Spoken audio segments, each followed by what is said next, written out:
horror movie? What?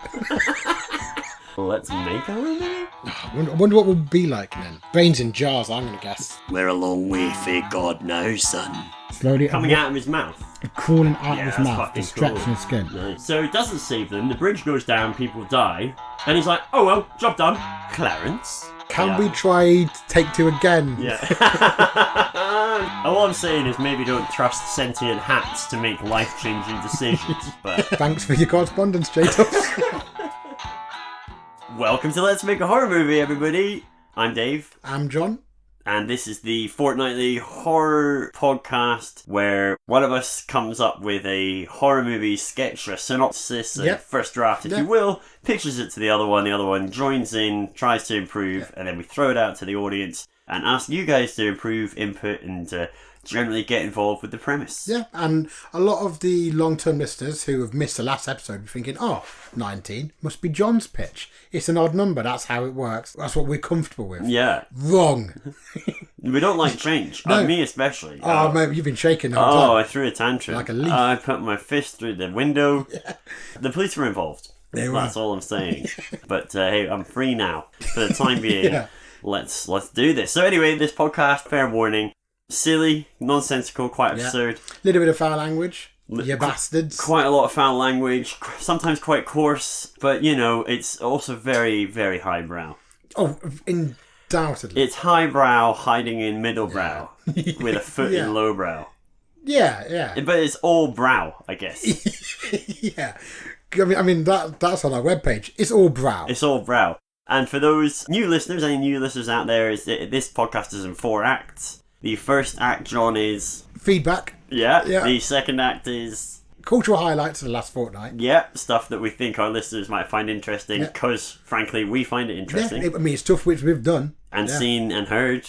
And then act 3 is the pitch itself. It's the real meat of the pie. And act 4 is the sort of pitch, post-mortem... bit of silliness. Name search, title search for the movie idea. Yeah.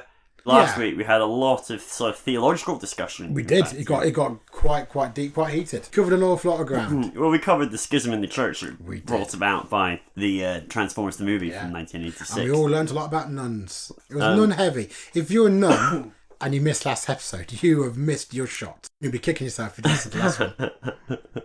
Or if you're a nun, you need to make a habit of it. And that's what this podcast is all about.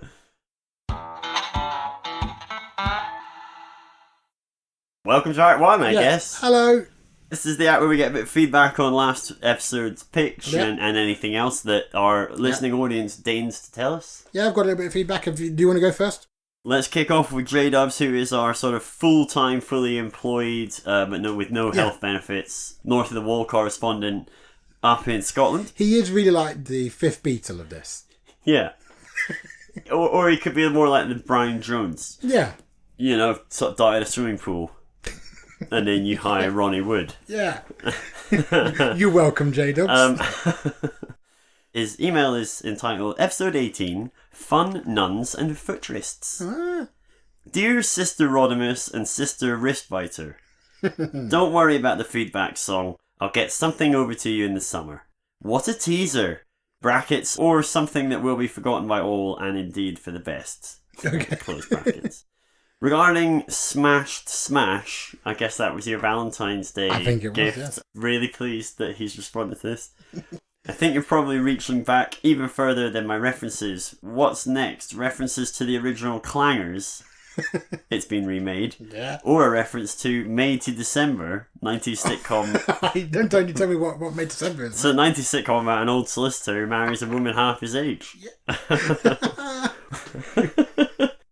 Was it because I referenced Cracker in the last episode? Is that why they were getting deep cut 90s references again? Yeah. Okay.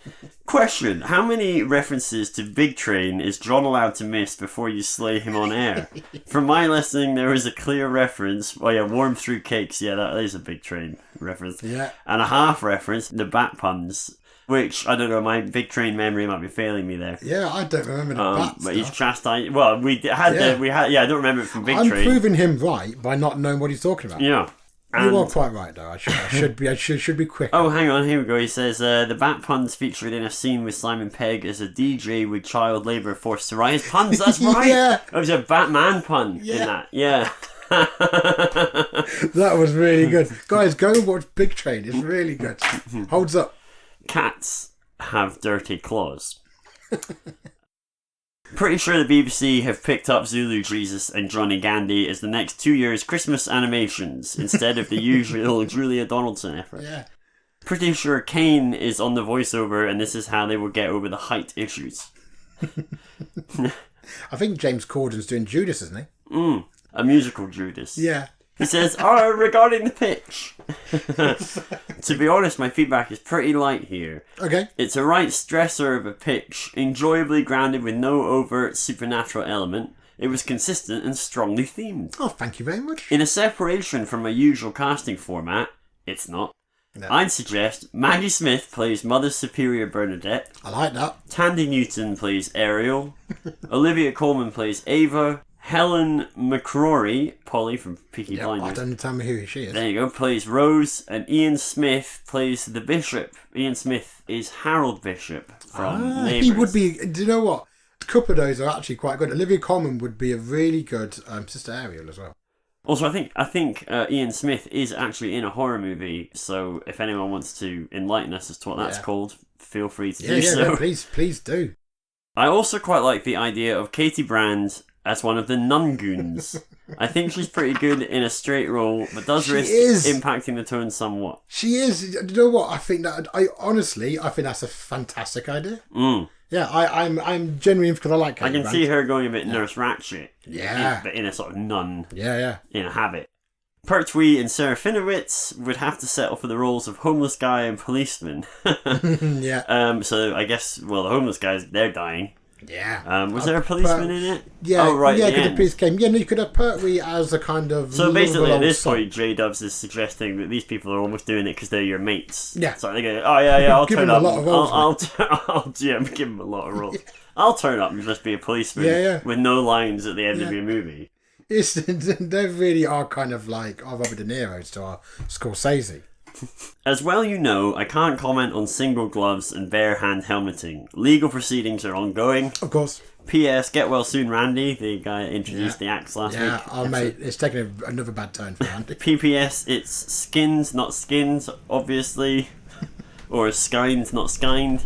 Yeah. Or skins, not skinned. Or skinned, not skinned, depending on the all different variants of how you could read that. Because he has not spelt it phonetically. That clears it up. That clears it up very, very nicely. Peace and love, no more letters, J-Dubs.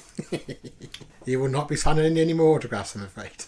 Thanks for your feedback, J-Dubs. I mean... Yeah, thank you. Yeah, literally no feedback on the picture in that one. Apart from just glowing praise. I mean, you've overlooked that. Yeah. I got feedback from long-time supporter of the show, Martha, who's actually knows nuns in some way or another. She's a nun-known. Nuns are known to her. Yeah. She's got the real inside track on nuns and all things nun-related. Good nun knowledge. Oh, yeah, definitely. She's got a very good working knowledge of nuns as far as I'm led to believe. Okay, so... None so knowledgeable, some would say. I often do. None superior, even. Sorry, carry on.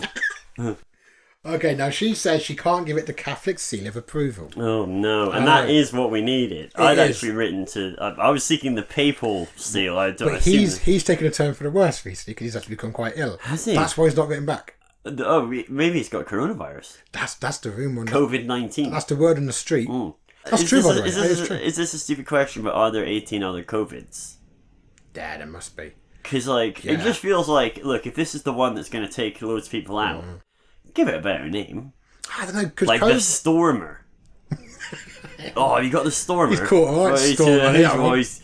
He's caught the Stormer. Oh, where's Bill? Oh yeah, Bill. He's got a Stormer. Because nobody's saying COVID-19. Everyone's still calling it coronavirus, which is technically like a incorrect. bunch of saps. So it's like, well, look, we don't all want to be, passively technically incorrect all the time. Of course. But we also don't want to call it like the 19th variant. Yeah. It's like a bad email address. Yeah. Just come up with something with a sort of nice ring to it. I agree. I think in trying times like these, you need to give an eye to sort of like aesthetics. Else, what's the point? Marketing. Else, Jesus Christ, people. Without that, we're already dead, guys. Yeah, we're basically walking corpses at this point. I mean, I'm 50% sure I've got it. And therefore, so am I. That's true. Yeah. That's true. A lot of kissing. You do an awful lot. That's how we get ready. So we get in the zone. So we get in the zone for the podcast. All right. I think there's a reason why all those mad cult leaders come from the branch of Protestantism. So, like, this is true. Jim Jones, for example, wasn't Catholic. He was a Protestant. So that's a fair point. So she says, I see how the visual aesthetics of Catholic convent and nuns are appealing to set the scene, but doesn't quite hit the mark. Because she's saying, like the reason why Catholics tend to, horror films tend to be kind of supernatural is because it feeds into that whole thing, whereas more evangelical madness, to be fair, does tend to come from a more kind of... So what we're saying is the criticism here is that you've almost mixed up your churches. Yes, I've put a Protestant style story into a Catholic dress. Because, I mean, I think it's a fair point. Now, the one thing that she does say, which I do completely agree with in my limited knowledge of nuns, and it is limited. Limited nunology. Yeah, is that nuns tend to be, by and large, reasonably smart people. They're quite sharp because they're nuns. Right, yeah. I mean, they're old no one was questioning this, though. But too smart to fall for these kind of shenanigans. Yes. That's the point. But that's a fair assertion. My response to that was the same as I said in the episode, which is, ultimately, you could make a case that any belief system can be exploited. Sure. So I think, without wanting to get too into it, there are a lot of psychological instances where... say people stay in situations where they shouldn't, or get into situations that they shouldn't be in because of different circumstantial psychological pressures, and a belief system enables that exploitation. And so, sure, objectively, you would say these people are too smart to get wrapped up in a cult. But if the circumstances were right, I'd believe it in a horror movie circumstances. No problem. I mean, to sort of quote, she says, they probably would have tied Ariel up and sent her off to see professional psychiatric help she needed. They would be too disciplined to allow I love that little sneaking giveaway there. Thanks, Martha, into nuns and their penchant for tying people up. Discipline. Not just a case of calling the boys in blue or the men in white coats. Or a mix. And saying, like, can you please take Sister Crazy away? It's no, we'll tie her up. We take care... TCB, we're taking care of fucking business. I mean, it's like that phrase for being, like, unprepared. Or you're like a nun without a rope. A ropeless nun. I feel like a ropeless nun today. I've got none of my tools with me. It's a classic saying we all grew up. Yeah, exactly. Yeah. No, that's good insight, though. And one thing she does say, she says, Ariel could have gotten more nun volunteers to do the dirty work. Non-nun volunteers. So kind of... like non-familiars. Non-familiars. That's the word I was looking for.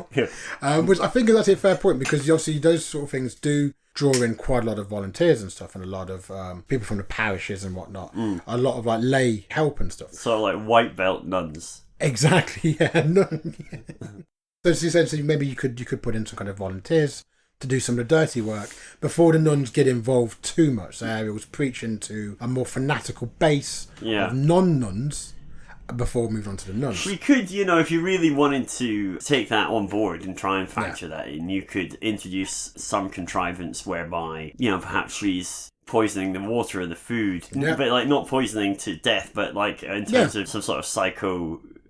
based drug. There could be some kind of extra element to that, definitely. So they are more vulnerable, thus you can I think that's fair. Or you maybe just write it in, it's a nunnery for nuns who are like, I don't know, don't fit in other places.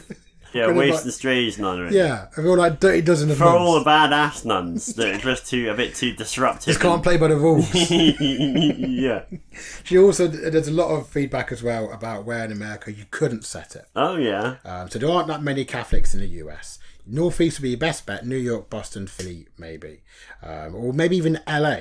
I was thinking actually more somewhere like Detroit. Because it's got lots of homeless stuff like that. But apparently that wouldn't be quite the right place. I wish you mentioned that in the episodes, since you had an idea for where it should be based and didn't say. I didn't You literally said somewhere in America. I thought that was clear. Which led us on to the whole... I thought everybody would have working knowledge of where Catholics are based. Yeah, yeah.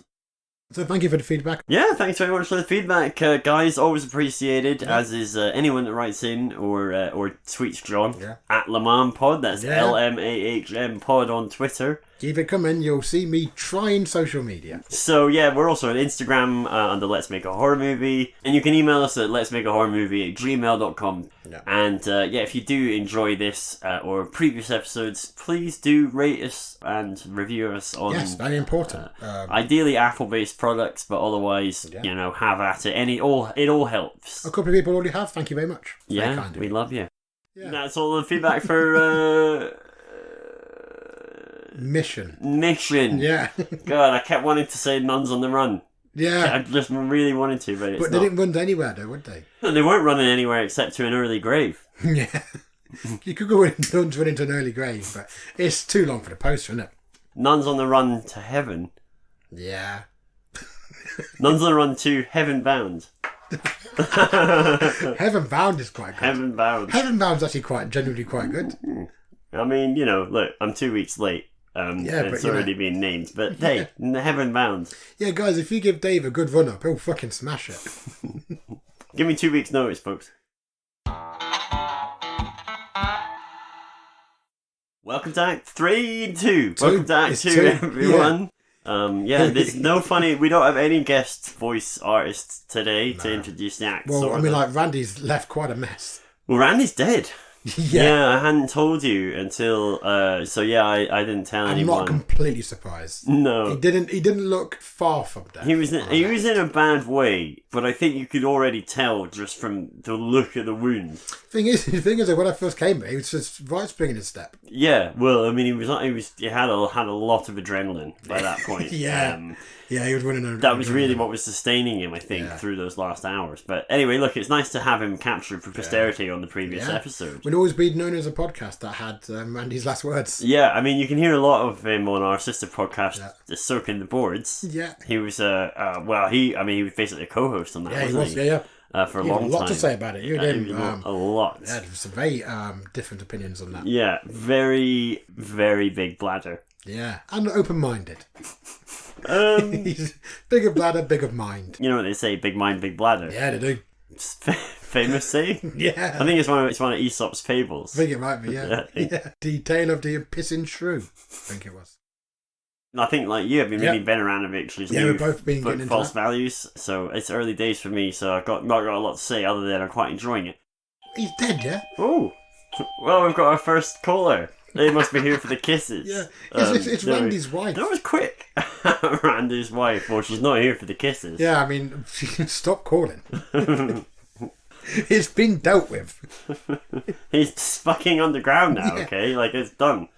We'll see you in court. I haven't really been doing much, I'm afraid. I've had some very busy life admin, and as such, I've limited myself to a bit of a true crime binge. I watched the HBO documentary, The Jinx. Yeah, which I've not seen, but which is very heard good. Nothing but good things. And full of things like a guy going, my name is Robert Durst.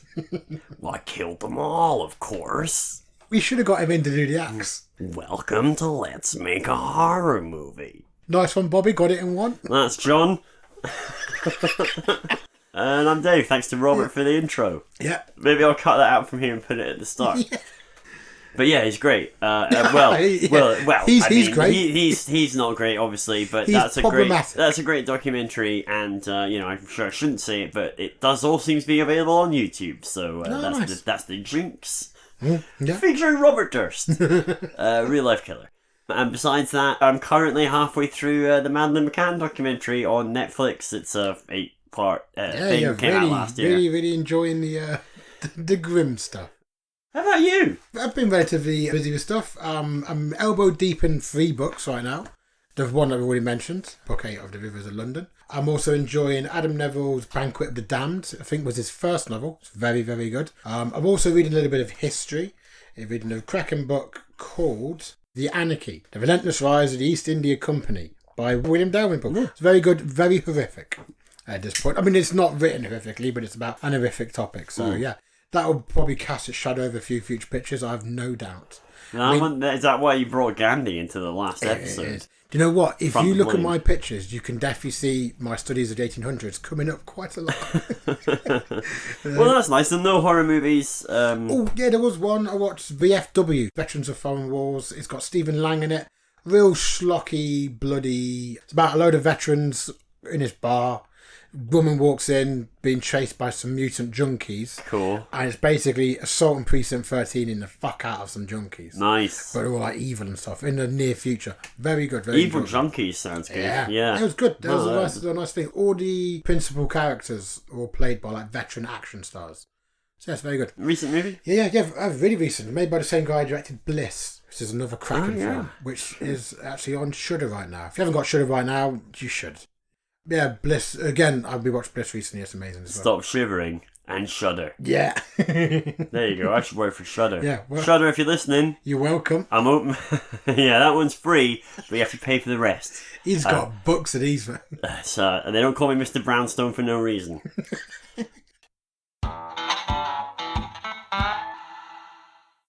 Bobby? Welcome to Act 3. Kill them all, of course. Smashed it again, There Nick. we go. Thanks, Bobby Durst. Help yourself to the fridge. Big man Bobby could actually feasibly see if Big Bobby Durst wants to guest host. Got a lot of time in his hands. Because he is around, he's free and easy as far as I know. He's not incarcerated. Is he not? Nope. Anywho, We live in a damaged society. Fundamentally broken and unfit Y'all for gotta purpose. watch the Jinx, I'm telling you. He doesn't talk like that. He's from of like course. Brooklyn or somewhere, Jersey. Right, Act 3. Yeah. Thanks, Bob. So, look, quick caveat. Yeah. John, you did 2 pictures in a row, which was heresy in its truest form. And according to J-Dubs, both very good. If only you can monetize J-Dub's feedback, then we'd be laughing. I don't need to, mate. It's all warm in me. I had an idea that I was working on, didn't get finished in time for the last podcast, hence you stepped up and smashed it at the park. However, instead of finishing the pitch I had started for the last episode, I threw it out and wrote a new one. Oh, nice. So we'll see if it's any good. I think it's very loose. It's not one of my historical epics. Oh, no. It's modern day. Wow. But it's like a loose drawstring bag. And, it needs a bit of darning around the edges, if that's the right word. Patching up, it's get good your sewing kits out, come with your ideas, throw them This in is the the most pot. contemporary metaphor you could come up with. Darning a drawstring bag. Yeah. All the kids will get this. Oh, I don't know. What's a kid-friendly reference? It's like, hey, Dougie had come apart down the middle, and all his guts were out. And all the little other Hey Dougie friends that could speak had to go and get help. Because... Well, they're all children apart from Dougie. Oh, are they? So they'll just be panicking, running around screaming. Yeah. And he's big as well. Oh, God. Yeah. I mean, he's big. I mean, the thing about Hey Dougie is that if he ever went mental, all those kids are dead. Yeah, definitely. So it's a huge amount of trust on the parents' part. I'd imagine if this happened, it'd be like dropping a slow pot of like casserole. Do you know what I mean? It'd be just a lot of stuff. Yeah. I mean, now I just can't get the image of Hey Dougie going mental. Like something spooks him and he just starts tearing those kids apart. Yeah, I mean... the carnage. Yeah, it would be bad. Is that the last episode? Have they finished? We haven't got to yet. It has been foreshadowed. I think that's how it might end. Yeah, there's been some strange badges given out recently. Yeah, the final scene is Hey Dougie being euthanized by the police. Yeah, I think that's episode I saw was the Get All of Your Affairs in Order badge. It was quite a fun episode. It had a lovely song at the end. So look, I've written this thing. I hope it's at least enjoyable. John and J-Dubs and any other listeners, this is like door wide open for this to go any which way. So let's see what you think. Yeah, I'm looking forward to it. We're doing a cold open. Okay. We're following a guided tour as they are led down a sunny, cobbled street by a man waving some sort of stick to get their attention and directing them through an unassuming doorway in the side of a stone wall. It's a steep, narrow old street, a close in Scottish parlance, descending for some height and distance before meeting a small crossroads and continuing up the other side of a steep incline. The backs of tall buildings rear up on either side, so all we can really see of the sky is a narrow slot above the distant rooftops. As the last of the group enter the darkness of the doorway, we follow 3 fellows in hard hats, high-vis and clipboards, surveyors, if you will, as they fall in behind the last of the visitors. All the while we can hear snatches of the tour guide's explanations. These are the Southbridge vaults. They date back to the 18th century and were built into the arches of Edinburgh's South Bridge. Sealed up for over 100 years, access only by these rare tours, this group is one of a lucky few. Ooh, exciting already. I'm assuming it's based on real stuff. Based on real stuff, Southbridge really exists in Edinburgh. Nice. The Southbridge vaults are a real thing. So that's all we get for the overheard context before the hard hat fellas veer off from the tour group. They've descended a dark, narrow, winding stone staircase, seemingly into the volcanic rock that supports most of Edinburgh's old town. Mm-hmm. At the foot of the stairs, we see the vaulted ceiling tunnels leading off in all directions. Narrow but high enough to walk in without bending over, and down each vein of tunnels there are countless dark doorways emanating sheer pitched black, whilst the odd one appears to have been lit from inside. Okay. The surveyors turn down one of these corridors, and we hear the chatter of the tour group subside as we pick up some snippets of context from the surveyors. They're here to see a crumbled section of vault wall in one of the off-tour vaults, reported by a previous tour guide. So they're walking down the increasingly narrow crumbling stone corridors, and we get snatches of shots of the pitch black doorways they're passing. Yeah. Surveyor A asks one of the others about these vaults and things he's heard about them, but the senior chap there is dismissive and talks about their original use as businesses and storage for businesses. Nonetheless, Surveyor A is becoming increasingly agitated at some of the doorways they're passing, having a literal shiver at least one of them. The deeper they get, the rougher everything gets. The corridors with their dirt floors and carved stone walls start to give way to rock floors and hewn rock walls. The lights are now nothing but old generator-fed work lights casually attached at increasingly distant intervals along the walls. Finally, we see light emanating from a doorway ahead and the surveyors turn into it. We see a massive vault spread out before us, an immense scale in comparison to the tunnels that led us here. Yeah. About 10 metres wide, about 3 metres tall, with an arched roof. Here they find the small transformer unit just inside the doorway, with a couple of super powerful work lights set up. Nonetheless, about 10 metres inside the vault from the door, the light just sort of doesn't penetrate. Yeah. So it's so long that even these work lights, they don't illuminate it to the end. It gutters into darkness. You get an idea of space, but no idea how big. Yeah. Really dealing with. So it's big, but you don't know how deep. It seems to go on for ages. Very creepy. Yeah, I mean, I've been down there. It's fucking scary. It's like just a wall of black after a while further into this vault. 2 of the surveyors make their way towards one side of the vault about 8 metres in. We can see a small pile of stone that appears to have crumbled from the wall, exposing a hole. The men talk amongst themselves, loosely speculating on what's on the other side, whilst also tying off the structural concerns, like, is it safe, is it going to keep crumbling, this is why they're there, structurally sound, etc. One of the men is frustrated he can't figure out whereabouts they actually are in the vaults in relation to the bridge above them and the streets above them, because that's obviously part of what they need to determine for safety reasons. As the 2 are going about their business, the 3rd chap is wandering around the rest of the vault, variously looking at the generator and peering into the blackness towards the far end, just as the light starts to flicker. Oh, shit. The 2 other surveyors working the wall laugh about the lights and the idea of how creepy it would be to be down here without them. Of course. As they're pulling away at some of the stones around the hole in the wall. The hole at this point is now big enough to fit someone's head and shoulders through, and so one of the men gets his torch out and leans down into the hole, using his torch to see what's inside. I hope he's not too attached to his head. We're seeing this from the vault side, so we're just basically seeing his back and legs sticking out, whilst he's calling back to the other guy. The lights flicker again, but this time for a beat or 2 longer than the last, just enough to give us a second's pause as to whether they might come back on or not. Mm-hmm. The second they flicker back on, there is a horrific garbled scream, and the torso of the man leaning into the hole shakes violently as the other fella pulls him out. As he slumps onto the ground and looks up, we see he no longer has a face. Whoa. Just wide lidless eyes and a gurgling scream as he fights to crawl backwards away from the hole, blood soaking his collar and shoulders, and ragged skin around his neck and scalp where it's been torn away. The other fella screams for the help of the 3rd guy, who, as the camera pans around, is sat on the dirt floor, cross-legged and staring with a crooked head at the unfolding scene. He's inexplicably dressed in a tatty leather apron, filthy stockings, and what looks like it used to be some sort of billowing shirt underneath, though it's tattered and ragged. No longer in his high-vis or hard-hat gear. As he looks at the remaining unaffected surveyor, he grins a black-toothed grin and shuffles towards him on the dirt floor with his hands.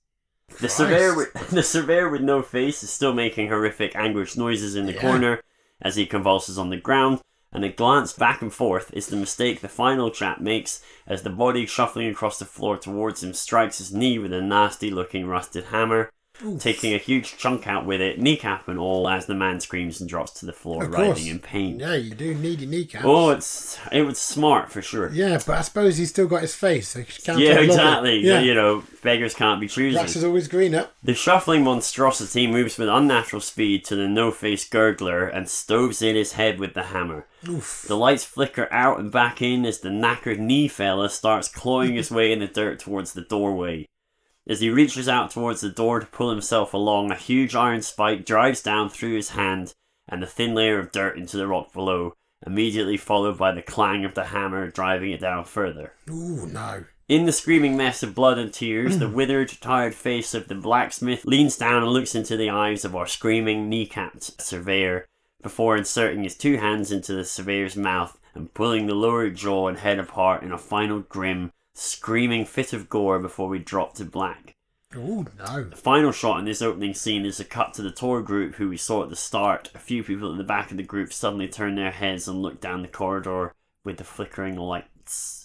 Nice. And that's the end of the cold open. That's very cool. So a bit long to read, but in terms of actual screen time, it wouldn't be much. Yeah.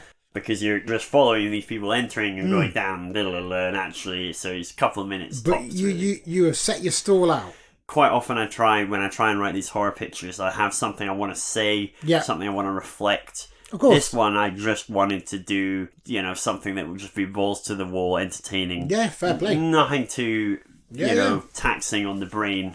Yeah. Just deliver. Sometimes you just want to see a little bit of visceral. Sometimes I just want a Friday night gore-fest. Yeah. That just delivers. And already, we've gone sans face and someone's lost a kneecap. You can't go around losing your face. You can't. I mean, people just take it for granted a lot of the time, don't they? I think that's the big thing. Quite often with faceless folk, they weren't thinking about it. Yeah. And then, boom, one day, they can't remember the last place they put it. We've all sat around and gone, oh no, he's committed a faux pas, he's lost some face over that. We don't think about what we're really saying, though. No. We don't think where those faces come from, and it's from losing your actual face. And the thing is, where do they go? No one ever talks about where the faces end up. Yeah, there's no face fairy. There's no face recycling either. And actually, a lot like black plastic, it's very difficult to recycle faces. Yeah, that is. Just one of these things. So you have tried your best to make use of them, haven't you? Yeah. Oh, I use them. I use them as a tea cozy or various things. Hand keys. Like a flower. I put them around flower pots. You hang keys off them, and they're also hankies. You blow your nose on the nose. Which one were you referring to first? Hankies or hanging keys? I am annoyed to say hanging keys, but hankies is much better. Yeah. If you've been affected by any of these issues, please contact the podcast for the appropriate faceless authority. If you're sitting there without a face, just getting increasingly incensed, we apologise. Yeah, apologies in advance to all no-face listeners, because I know we have a few. This isn't about you. Not everything's for you guys. It's all about you and your lack of face. Act 1. So Act 1 begins with scenes of the tour group. We get some exposition around those due to become key characters, as well as some broad stroke side characters. Of course. The tour guide's name is Peebles, and he'll be showing you around the vaults today. Hello, Peebles. Hello. We also meet a couple, Marlin and Clive, and friends Anne and Greg. So we'll get introduced to them with doing these sort of intro scenes of exposition. Much of the early scenes are Vault's history, from Peebles telling the group, including some details about the kind of people and work that went on here. Are they all out-of-towners? Are they all natives? I don't think we know. I think it's a mix. It's a mix. It's not really covered. I mean, you get a mix of tourists and locals on these things, especially the Vault's tours, because they, they're rare, and you have to... I mean, to be fair, like you do any other tour. Any other tour. So, you go fascinating bit of insight into how tours are... The demographics of tours are on a sort of broad average. So we have clarified it's a normal tour. You're welcome, listeners. So much of the early scenes are history, including some details about the kind of people and work that went on down here in the vaults before they were sealed up. So we're talking a large stone room with a stone ceiling of about 3 meters. It's lit by flashy work lamps situated around the edges, cables in neat line along the edges of the stone floor, flowing down one of the lit corridors.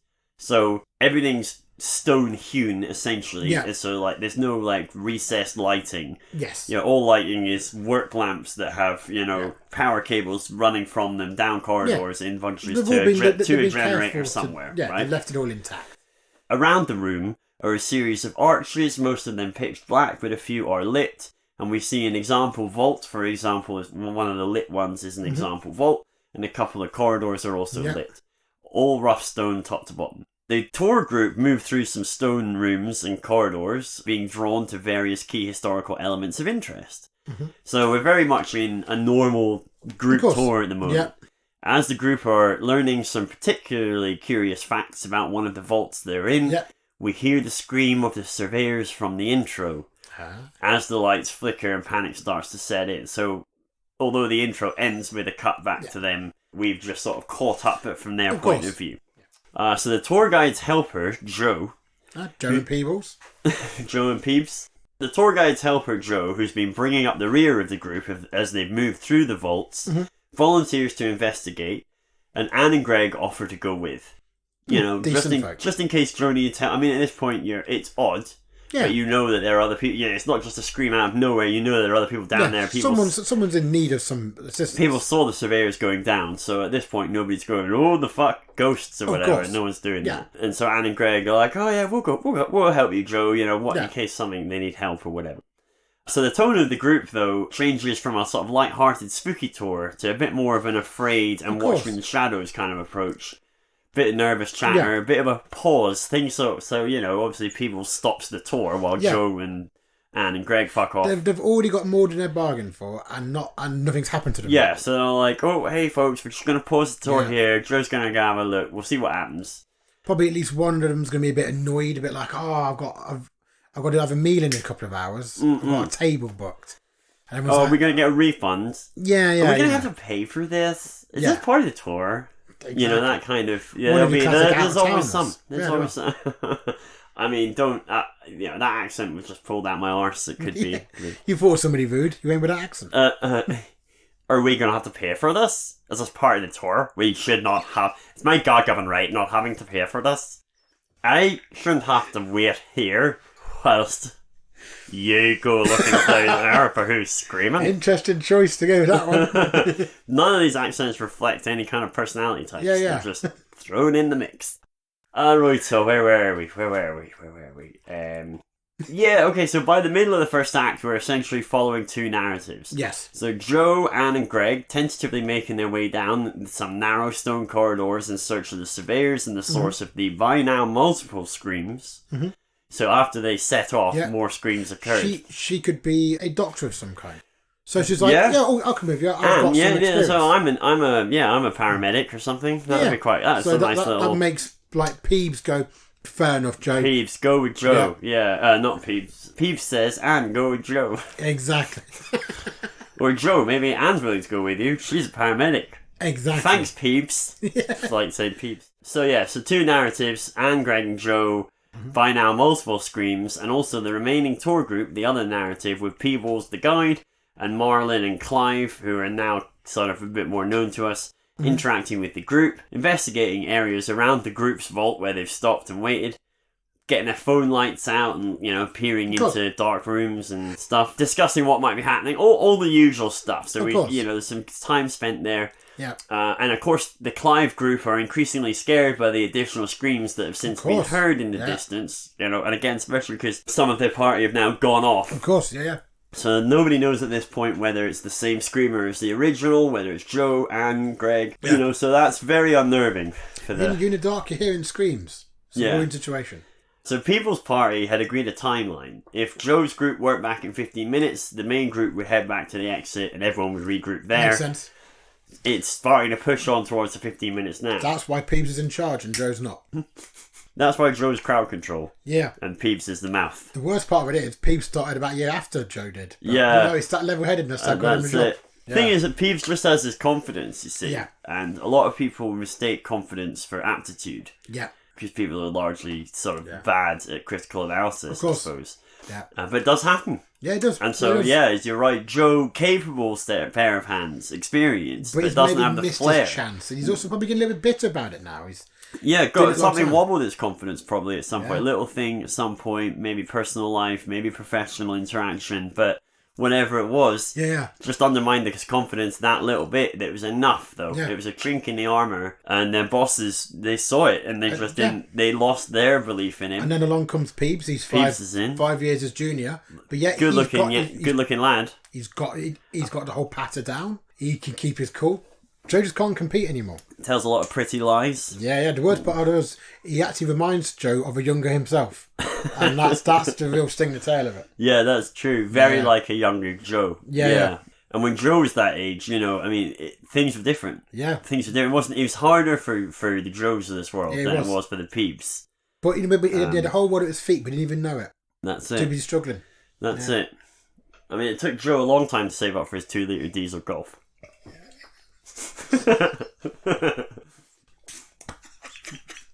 Yeah. Sounds like a Golf. Yeah. Was a Golf.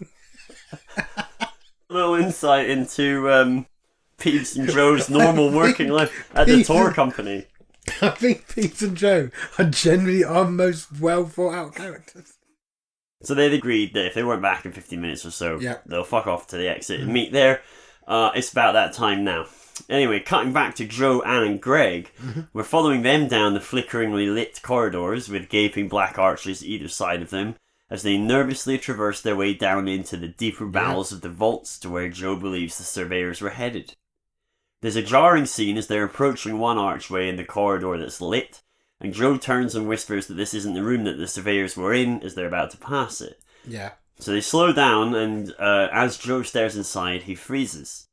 We get a slow reveal alongside Anne and Greg of the inside of the vault as they stand in the corridor looking in. On the face of it, we see 3 men in hard hats and high-vis with their backs to us, illuminated by a large work light in the centre of the vault. This already. We get long enough to drink in the differing heights of the men. One very tall, at least 7 feet. Another only about 4 feet, and the third somewhere in between, but standing in an odd manner. Like that old John Cleese sketch. A bit like that, but without the giggles. Yeah, and the whole social commentary. Yes. Joe silently draws our attention to the cables running down the narrow corridor behind them, which are feeding all the lights. And at no point, we realise, did any of these cables cross the threshold into the vault. So what's powering the light? That's cool. As we're contemplating that, the tall man turns to face the trio. Bowing slightly, he leans into the light so he can be seen clearly underneath the hard hat and the high vis. He's wearing a battered leather apron and work clothes befitting another era. And he's wearing the sheared face of one of the surveyors, stretched over his own like a fairly well-functioning mask. The other two turn, and similarly they're wearing the other 2 faces of the surveyors. Slack, raggedy skin around the edges and what looks like iron rivets holding them tightly in place. Nice. Let's just get the fuck out, screams Joe, and we get a panicky run through the maze of corridors towards the exit. Yeah, I can imagine. Towards the end of Act 1, it's largely centred around Peebles and the group trying to find their way back to the exit. Cue a lot of flickering lights, disturbing things in dark doorways, and someone getting snatched into the darkness. This brings a rise in tension with the conflicting need to get to the exit versus trying to find or retrieve the person who was snatched. Marlon and Clive and another group member that was with the snatchee do try and venture some way into the darkness where the person disappeared, but with Peebles panicking because this route back to the exit shouldn't look like this, he fucking bolts and everyone follows, basically, including Marlon and Clive. May I ask a small technical question? Go for it. So we've got flickering lights. But we've got people with phones. Yes. And also Peebles has got his trusty old torch. His old mag light. Yeah. Do they flicker also? No, purely the overhead lights. Just the overhead lights. So all these lights are fed just by huge power cables, all coming from some central generator, apart from the one that was actually in the surveyor's room, which had a generator in there. So they're like draw distances constantly varying from a few feet ahead to maybe a few more feet. It's constantly going back and forth. Yeah, and like, again, I've been down there, so I can tell you firsthand. They had a little lighter corridor that could be, 50 foot long. And off that corridor, just down, and it narrows about a metre and a bit wide. Wow. Just maybe a little less than 3 metres tall. Sounds like a nightmare. And all the way along one or both sides, depending on the corridor, are these stone arched doorways. And in them are these vaults. They're all vaults, and they're just pitch black. Because obviously it's so the only ones that have any light in them are if there's another set of lights fed off this generator in there to illuminate them. Otherwise, if you can imagine a sort of yellow lit corridor with just black holes all the way down it. That's terrifying. It's fucking terrifying. It's real pure darkness. Yeah. Not a hint of light in there at all. So that's the setup, and it's like a warren of them. So Act 2 opens on Joe, Anne and Greg again as they come to a stop because they were fleeing the riveted faces. The riveted two-faced men. Yeah. So Act 2 opens on Joe, Anne and Greg as they come to a stop in a larger cavern to catch their breath, confident finally that nothing is following them at this point. There's some scenes here with them trying to comprehend what they've seen, figuring out that they're lost, annoyingly, and getting scared out of their wits by the lighting dropping in and out, with the outages lasting longer and longer. Yeah, I can imagine. Terrifying.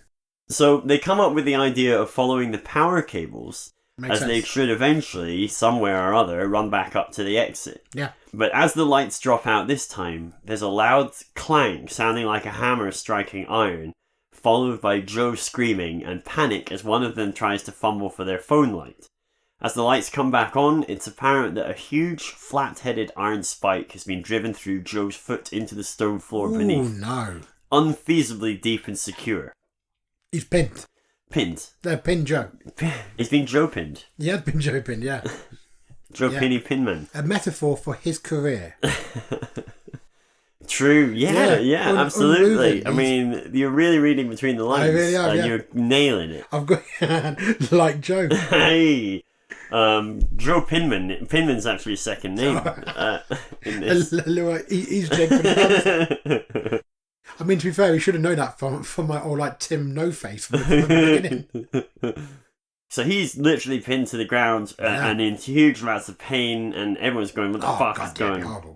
Boots filling up with blood sources. So yeah, absolutely. Cue further scenes of panic regarding discussions of escape, getting help, having their phone torches ready for when the lights drop out next. I'd imagine Joe is Phoebe Joe himself and Greg trying to get their fingers under the pin but can't quite. You've got fingers in squelchy boots. It's like, if you can imagine sort of 18th century engineering. Yeah. Like a huge iron fucking... Not like any normal sized nail, like a huge fucking like foot long thing with a big flat head. Railway sort of. Right, exactly. Yeah, that's been driven in with like a sledgehammer. So I can imagine you've got like Anne trying to calm him down because she's paramedic, trying to keep it cool. Yeah. They're trying to get their fingers underneath it. And you've got you're layering on top of that the fact that it shouldn't even be possible. Yeah. How is this even happening? What the fuck is going on? They're probably making a real mess of his foot, trying to get it out, trying to get the screaming, blood. Yeah, I mean, just the whole thing. Absolutely. Whole kit and caboodle. Brilliant stuff. Oh, you're too kind. So anyway, they're sorting out all this shit, panicking, checking out their phones, discussion over concerns over battery life and stuff. It all culminates in a heated argument that sees Anne going for help whilst the reluctant Greg stays with Joe. Okay. So that was obviously they were all going to follow the power cables. Yeah. This happens, then they're like, "Fuck, we're not all going to just wait here. Yeah. We don't know what the fuck's going on." And stuff's you could gone have mad. Like Greg's like, "I'm not staying here," and then she's like, "If you leave Joe on his own, he will die from blood loss and shock." Yeah, well, this is it. So basically, you can imagine how that discussion would go. Yeah. At the end of the day, Greg doesn't want Anne to stay behind while he goes for help because that's a horrific thought. Yeah. He'd rather that him and Anne just fucking left Joe, because to them Joe's just any old. And she's saying, "Look, I'm all right. I can get there, and I know what I'm doing. If we leave him, he's done." Yeah, I'm not sure how much Anne would be loving the idea either. I mean, if it was me, I'd be like, pfft. But I'm thinking, it's which dog turd do you want to eat? That's literally it. You don't want to eat either of them, but one of them's going in. I'm thinking good old Anne Bandages, as I'm assuming she's called, is going to have a lot of training and know exactly what's happening. So a reluctant Greg stays with Joe and goes for help. Yeah. She's following the power cables. Of course. Cutting back to Peebles and his remaining tour group. At this point, beside himself with panic at the seemingly changing layout of the vaults. Unable to find the corridor that leads to the stairs that take them up to the exit, the group are maintaining a position and trying not to panic. Scenes here with Marlin and Clive trying to learn more about the vaults from Peebles. Yeah. So they're thinking, like, are there entrances? Are there exits? Is there anything useful they can... You've been down here for years, mate. You've got to know something. He's the tour guide. He knows. So what can they find out from him? But all that happens is that he starts relaying stories of all the odd things that have happened too frequently once the vaults were opened for tours initially, which is why they were shut down largely, and they're only allowed to do them very rarely now for special occasions like this. Also, half-remembered stories of rumours of nasty things happening, people going missing, voices being heard. Yeah. It's a USS Indianapolis moment, basically. It is. It's, we're all sat in the boat with these going, 500 men went in the water, like 12 came out or whatever, you know? So you're like, fuck, we're in that water now, shit! Yeah. So that's kind of what I was going for, but obviously it's not a whole script, it's just a quick synopsis. We have a scene here then where over the shoulder of Marlin we see another of the group members watching a doorway through which they see a person pass. Clearly thinking it's one of the group, that group member that's seen it follows them through the archway, and then we follow Clive as he's watching that happen and he shouts after them. The group member that wandered off, we start following them, and we get a scene going down a long straight corridor before seeing the lights at the far end start to gutter out. Again, classic horror thing. And one after the other, they each start to gutter out, getting closer and closer. Group member realises what's happening and turns to go back, only to be confronted, kind of loot and bust moment, by a short, filthy man in a hard hat and high vis, looking up at him through another man's torn face. Before a tall, double-faced man appears behind and pours a smelting bucket of melted iron over the shoulders of our group member. And thus we get a grisly scene of his death and discovery by the remaining group. Yeah. So I kind of skipped over that, but that would be a fucking grim scene. You could go sizzling flash. Yeah, you could go as far as you wanted with that, really, in terms of what you're showing. People's group then becomes super defensive and on high alert. Now they start to experience the flickering lights themselves, and they start getting their phones out and ready and looking for any defensive implements they can find. Coming back to Joe and Greg is increasingly uneasy about Anna having gone off on her own and being stuck here waiting. They're due to be wed in a month. I mean, Jesus. Exactly, it's his fiancée. Yeah, I mean, they come down here as a special thing because she's wanted to do it for years. Yeah. I mean, she spent her whole life at Edinburgh, never been down there before. Exactly that. Greg's getting increasingly uneasy about Anna having gone off on her own and being stuck here waiting and trying to keep themselves, i.e. him and Joe, illuminated with their phones every time the lights go out. Yeah. Joe's starting to look very pale at this point, shaking. Joe is breaking down a bit at the pain and the situation, so it's fucking tense. Yeah, he's like a lot of blood loss. So we get a large chunk of scenes here where Greg sees and hears things in the corridors. So bear in mind, he's basically standing next to Joe. Yeah. Meters away, he can see these corridors snaking off and archways in different directions. Well lit themselves with phones. Although the lights are on mostly, whenever they gutter out, the phones that are on. Yeah. Greg starts to see and hear things in the corridors that he thinks might be Anne. So he eventually leaves Joe to go and look. And by that, I mean, he only walks like 5-10 meters away. So he's, very nearby. Yeah, but he's walked. Look back and see Joe's light. So he's walked immediately away from Joe, but he's not actually left him. Gotcha.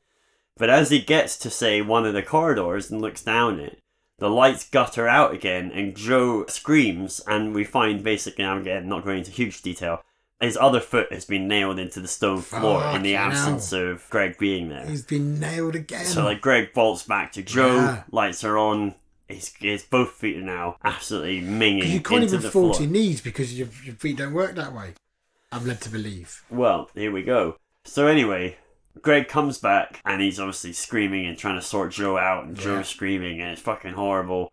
And then this descends into a series of scenes where Greg is basically losing it and thinks he's seeing things or whatever and keeps going away from Joe, and every time he goes away from Joe the lights fall out and something happens, and basically it ends up with, this happens a few times to the point where Joe's hands and feet are all pinned to the floor with the iron, but of course It's not like he lay down. And so if you can imagine it happening with an immediacy from the second it goes dark. Yeah. So he's ended up pinned in such a horrific way that it's broken an arm and a leg. Yeah. So he's all like twisted. God, like a really horrible twister. So it's, exactly. So he's got all his appendages riven into the stone floor. Jesus. In the final Blood must be pissing out. Well, quite. So he's broken one of his arms and one of his legs in the process of this. He's nailed in at all odd angles.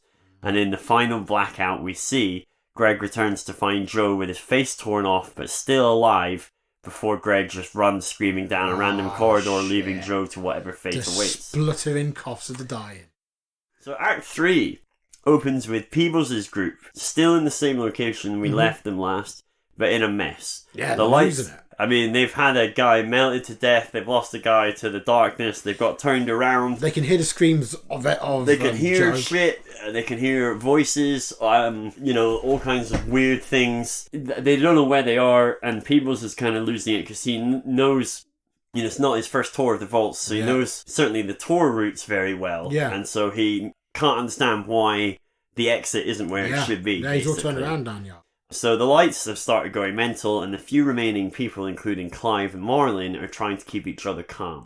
As they're watching down one of the lit corridors, we can see the lights guttering out again, starting from the far end. Yeah. Building tension as the darkness draws closer and closer, Clive draws up an iron pole that was lying on the ground and stands to one side of the doorway ready to swing at whatever's coming down it. Oh, shit. In the silence we hear the sound of approaching footsteps, and as the final light drops out, Clive swings just as Anne appears from the mouth of the dark tunnel, striking Anne squarely in the face at full pelt. Oof. As her body hits the ground, the 3 twice-faced men appear in the darkness behind her, and the group bolts in panic, but not before the last unnamed member of the group is gruesomely dispatched in some fashion. So we're all out of redcoats now. So we're all out of ensign random red top. Fucking Anne. Capable and bandages. Clive at this point, look, obviously this has all been very quick. Yeah. But, you build that up to the point where, you'd be feeling it. You'd be feeling Clive's absolute stomach drop Clive's now in a situation where even if he gets out of there, he's not really ever leaving that place. Yeah, he's not ever going to be... He's going to be less a Clive and more a dead. He's not a Clive, he's dead. No, it's not really good. Dead or a Clive. That's what I was trying to get to. Is he dead or a Clive? He's dead now. You get it. You get it. I mean, you're laughing. Silent laughs are every bit as good as loud. Guys, leave him alone. Basically, I said the last member of the group is dispatched. I thought I can't write every death out because it's one of those ones where it's fairly horror movie standard where I've got a big group and I'm picking them all off. Yeah, just for the minute. So I've picked a couple of good ones. So at this point, the lights go out and they stay out. Yeah, shit. Time. Darkness falls. So darkness falls. A fumble in the darkness and a spark of illumination light up Greg's face. Ooh. So we're with Greg now. Yeah. He swings it around so we get to see what he sees. So we're only seeing, given that all the lights are out, full stop, and we're only seeing what his phone torch illuminates. Yeah. So it's a decent torch, most... phones are these days. But at this point, we know he's got his face still, so he's one up on a lot of other characters. Yeah, he's still definitely +1 in the face department. Yeah, he's winning the face game. Yeah, I mean, if it was about faces at this point, he's definitely not in last place. No, definitely not. He's definitely not. He might even podium. He's still got a chance to podium at this point for faces, for retaining faces. Yeah, face retention is again just an often overlooked thing. It's on my CV. Yeah. But there's not a lot of Well, I've got, me, I like to have sort of sayings and aphorisms around the house, you know, just sort See of... our podcast, Proverbs with Dave and John. Exactly. And, so above my door every day, I leave when I get up, I get ready for work and I leave my house, and above my door, like in an arch, it says, don't forget to come home with your face again today. Yeah. And so far I have always remembered to come home. Yeah, exactly. Works. And I think keep your face is definitely a great piece of advice. I've always said about you, there's a man who knows to keep his face attached. Yeah. Always said that about you. He's always got his face on. He's always got his face. You never see him with it off. It's firm. I can't even see how it even come off. Yeah. Spark of illumination lights up Greg's face, who we're now following. Last we saw of him was he just ran off into wherever. So he swings it around so we can see what he sees, only that which is illuminated by his phone torch. So cue classic scary sequences where he finds himself in a long, wide vault and realizes that it's dripping slowly on his clothes. Shit. As he continues down the vault, he gets a sting on his hand, which we realize after a few more is actually the moisture that's dripping onto him must be acidic. Yeah. So like these vaults are largely underground, so Yeah. they do get it's moist. I can imagine. The Yeah. further down you get. Yeah. So checking out his clothes, he discovers little holes burning through from the drips here and there. Shit. He starts running in panic down the vault, and as the far wall hoves into view, we see that it doesn't actually have a doorway, it's just a flat wall. His hands and his head are starting to get burns now from the drips, and in vain he looks for any shelter from it, before eventually giving up and starting to run back the way he came in order to get out from under this sort of acidic drip. Yeah, because he's in a worse situation now. Right. Although he does still have his face. Of course. So it's getting worse and worse, and his exposed hand holding the phone actually has flesh burning in front of him, and some of his outer clothes have become quite tattered quite quickly as the acid has started to build up. Panicking as he reaches the other end, only to reveal the wall he came in through has no door either. What? And as he screams and beats the wet walls, we see flesh pull away from his hands, Ooh, no. and during his "I'm about to get melted alive" screaming, we cut back to Peebles. Oh, shit. So there's now 3 lights illuminating Peebles, Clive and Marlin, each of their phones. So I think essentially we get a series of scenes of them moving very slowly down the sort of tunnels, because it's all pitch black, and again, only the phones. And again, they also have decided to try and follow the power cables in the hope that they lead somewhere. As they're passing certain vaults and doorways, the group are treated to a sequence of nerve-jangling compositions each time one of them shines their torches through a doorway. They briefly illuminate some glimmer of something that came before. Brutish, hunched men at work with grim-looking tools, cadavers wrapped loosely in bloody sheets, a filthy, toothless child screaming, and so on. So I'm thinking, as I described, there's all these doorways, and they're kind of shuffling along, not really sure where they're going. I can't really see where they're going, and every now and then one of them shines their torch, across one of these doorways, and we kind of get, it almost lights up something that isn't there, but was there, or maybe, you know what I mean, something horrific, but none of which are sort of directly interacting with them. I got you. As their torch has alighted on this last screaming child, the child stares right at them, and as it does, disappears as one of the work lights suddenly flickers back on. Just one. And as it flickers back on, they see that they're actually no longer in a corridor, but instead they're in the middle of a vaulted room. And in the flickering half-light, we can see they're surrounded by about 12 men of all sizes, all wearing the torn and riveted in-place faces of each of the tour group and the surveyors, all still streaming blood down the filthy, almost green skin of their wearers. Yeah. All staring at the group, including the one wearing Anna's face, which is such a mess the eyes are obscured. Oof. After we've had a moment to fully appreciate the horror of the people surrounding the 3 of them, and Peebles has managed to point out the actual entrance to the stairwell that leads to the exit which they've been looking for, is behind some of the grim figures, the lights drop out again. The film climaxes with the 3 of them headed for the stairwell doorway, and I think probably only Marlin makes it. I reckon Peebles and Clive get messed up. Clive, I think, has some sort of episode having seen Anne's face again, albeit on some ghoulish face, and therefore having been responsible for her death. Anyhow, all up for discussion. There's a lot of gaps due to time and such, and ultimately there's a whole load of stuff I could have gone into with the history and the types of people in industry that were there, but I've tried to stick to the major notes for some semblance of brevity. Nice. That's very, very good. Creepy as fuck. My name is Robert Durst. Welcome to Act 4. Kill them all, of course. Thanks, Bobby, and I think that's a wrap on Robert Durst, everybody. No more from Bob, please, producers. Cheers, mate.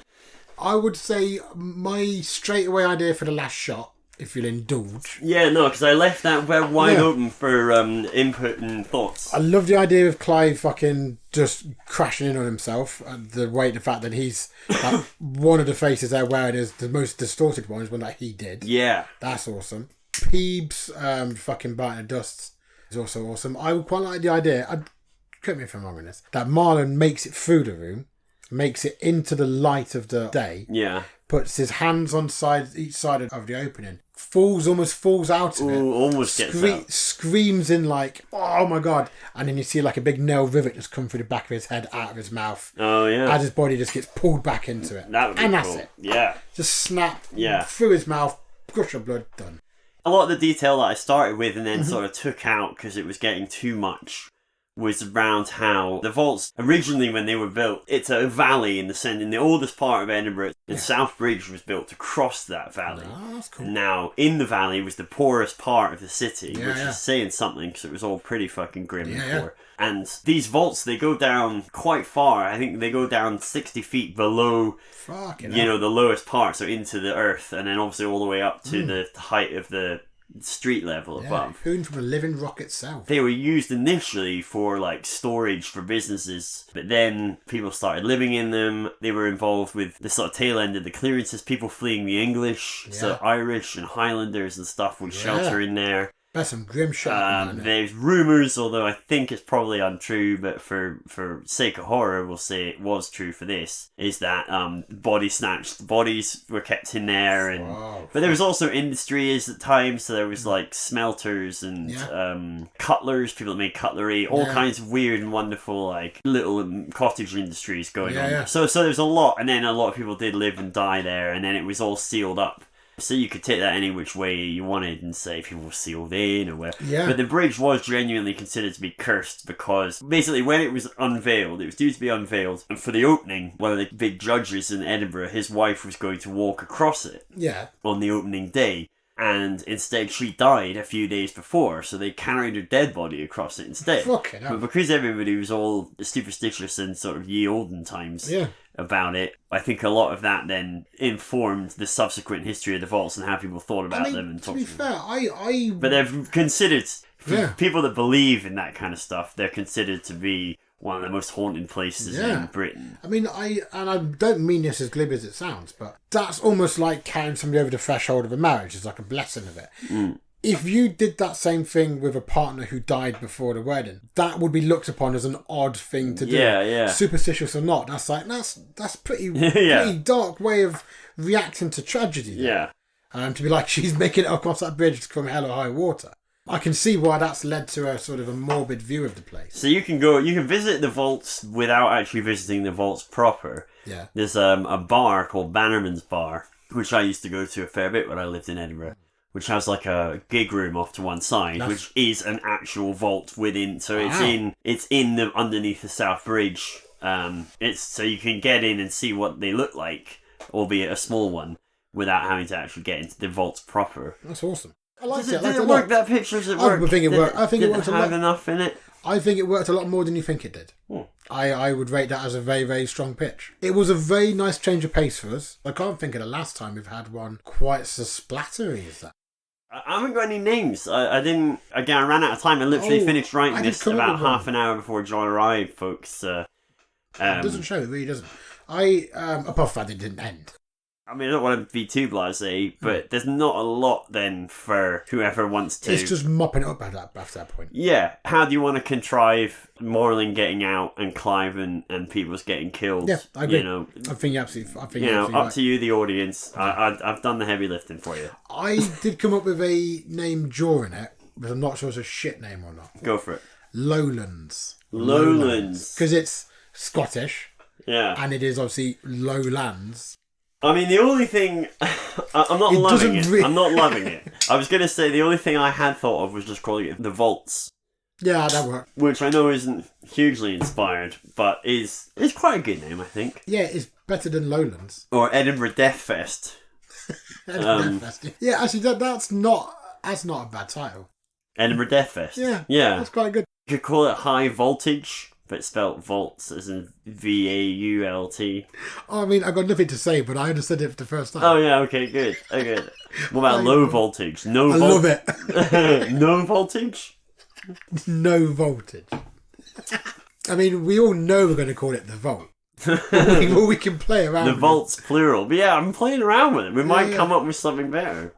Look, have more faith in your own abilities, John. Yeah. I mean, look, I threw out Lowlands and that came down like a bag of shit, didn't it? Yeah, well, it was a bit of a bag of shitty name, wasn't it? I should have said High Voltage. At least it was a pun. Peoples and Joe. Tour from Hell. Hell Tour. Faceless Tour. Tour of Faces. Oh, yeah. The Vault of Faces. The Faceless Vault. The Ironworks. Stolen Masks. Stolen Faces. High Voltage Faces. Underground Gallery of Masks. The Cursed Bridge Vaults. No, mate, carry on, these are all gold. 12 Angry Faces.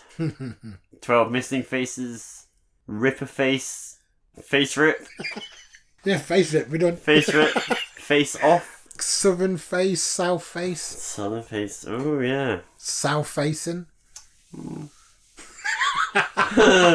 Self-off facing. Self-off facing. Right? FaceTime. Group FaceTime. Yeah. It's good. Yeah.